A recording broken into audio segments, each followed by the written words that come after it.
আসসালামু আলাইকুম। তামান্নাস কিচেনে সবাইকে স্বাগতম নতুন আরও একটি রেসিপি দেখার জন্য। ফ্রিজ ছাড়া যদি কোরবানির মাংস ৩-৪ দিন সংরক্ষণ করে রাখতে চান বা কোরবানির মাংস আপনজনদের জন্য দেশের বাইরে পাঠাতে চান, তাহলে আজকের রেসিপি আপনার জন্য। আজকে আমি তৈরি করব গরুর মাংসের কোয়াব। চট্টগ্রামের খুবই জনপ্রিয় একটি রেসিপি হচ্ছে এই গরুর মাংসের কোয়াব। এটা কিন্তু তেলে ভেজে তৈরি করা হয়, তাই রোদে শুকানোর কোনো ঝামেলা নেই।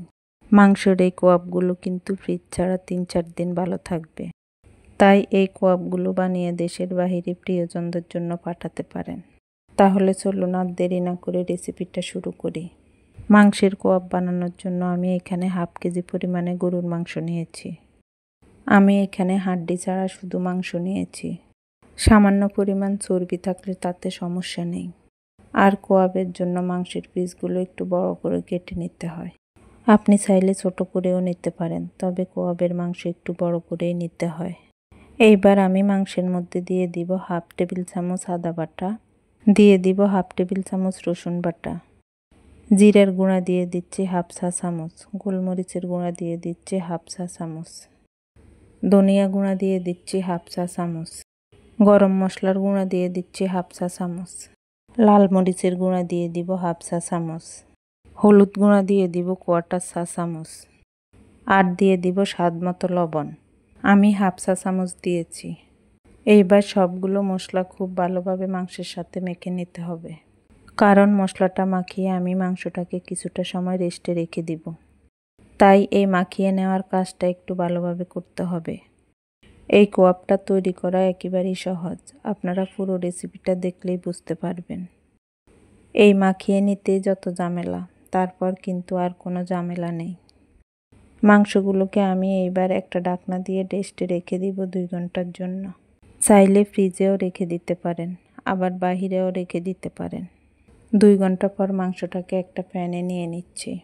আপনাদের হাতে যদি আরও বেশি সময় থাকে তাহলে আরও বেশি সময় নিয়ে মাংসগুলোকে ম্যারিনেট করে রাখতে পারেন।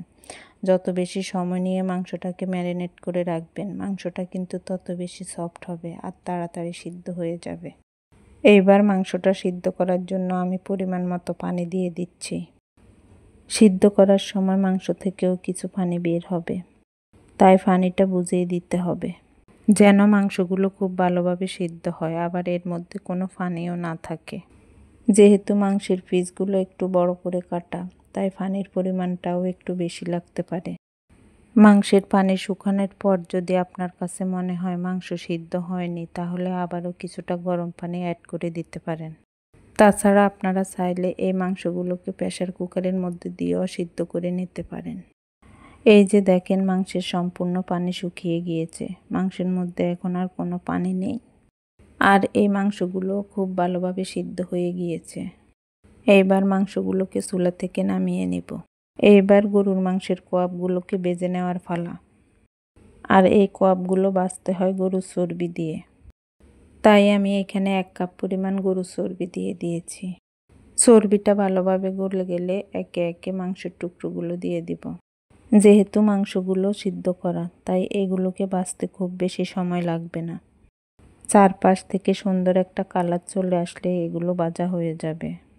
আমি কিন্তু মাংসের টুকরোগুলোকে একটু বড় সাইজ করে কেটে নিয়েছি। মাংসগুলোকে সিদ্ধ করার পর ভাজার পর কিছুটা ছোট হয়ে গিয়েছে, তাই চেষ্টা করবেন মাংসগুলোকে বড় করে কেটে নেওয়ার।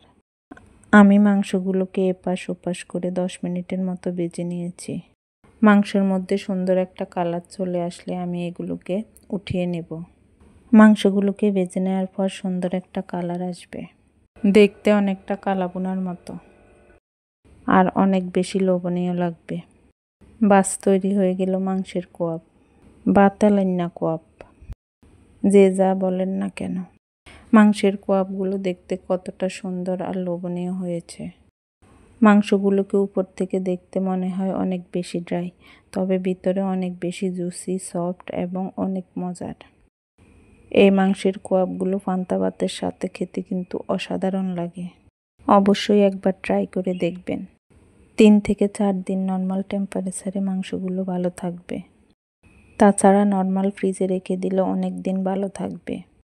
আমি একটা আপনাদের ভেঙে দেখাচ্ছি মাংসের ভিতর থেকে কতটা পারফেক্টভাবে কুক হয়েছে। অবশ্যই বাসায় একবার ট্রাই করবেন। তাহলে আজকে এ পর্যন্তই। সবাই ভালো থাকবেন, সুস্থ থাকবেন। দেখা হবে অন্য কোনো ভিডিওতে। আল্লাহ হাফেজ।